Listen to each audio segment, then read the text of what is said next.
Welcome to The Explainer. Today we're tackling a really unique spiritual perspective on viruses and immunity. This comes from a lecture that was trying to address the very real fear people have about new diseases that don't have a cure. We're going to break down its core argument, that our true defense isn't medical, but something deep inside us. Okay, so here's how we're going to walk through this. First, we'll touch on the real-world fear that sparked this whole conversation. Then, we'll dive into the metaphysical explanation of immunity that the source offers. And finally, we'll look at what this whole framework means for life, death, and, well, everything in between. So what prompted this whole spiritual discussion in the first place? Well, it all picks off with a very real-world anxiety about a new infectious disease. This is the question that really gets the ball rolling. Somebody asks the speaker for guidance, and you can just feel the worry, right? They point out that this new Class 1 disease has no vaccine, no treatment. People are, understandably, looking for answers. But instead of talking about physical prevention, the stuff we normally hear about, the speaker immediately pivots. They completely reframe the problem. The lecture suggests that the real defense isn't something external at all, but rather an internal, spiritual kind of strength. All right, so let's dig into how this idea of spiritual strength is actually supposed to work. The whole argument really comes down to this duality, this conflict between two totally different types of energy.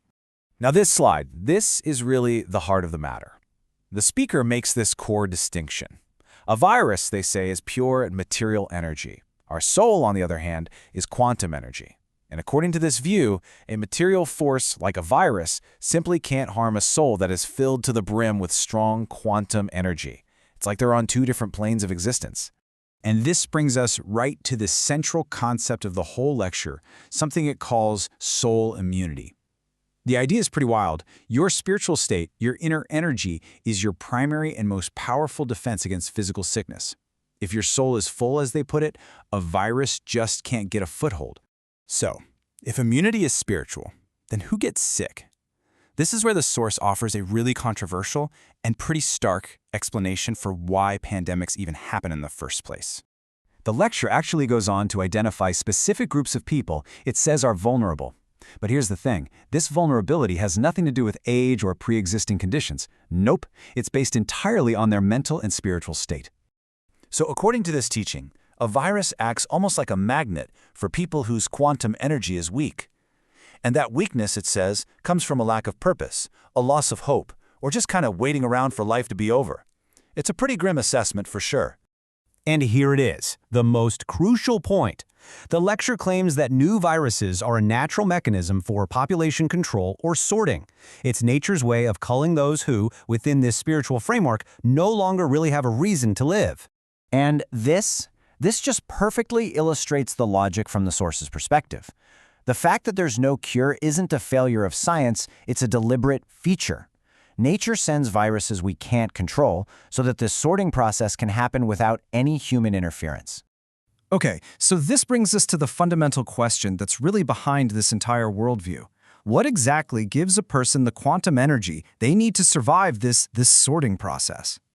The speaker is incredibly clear on this point. Life isn't about just passively existing.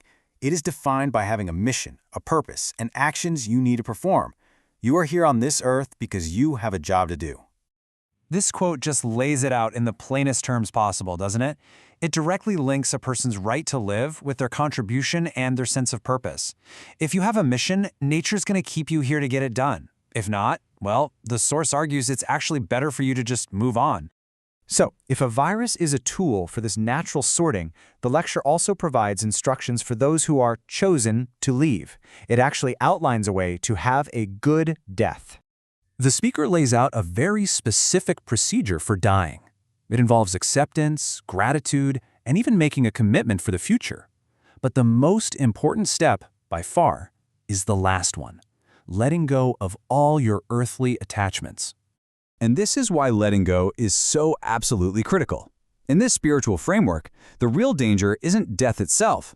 The real danger is failing to release your attachments to the physical world, your wealth, your worries, even your family. Because this is the result of a bad death.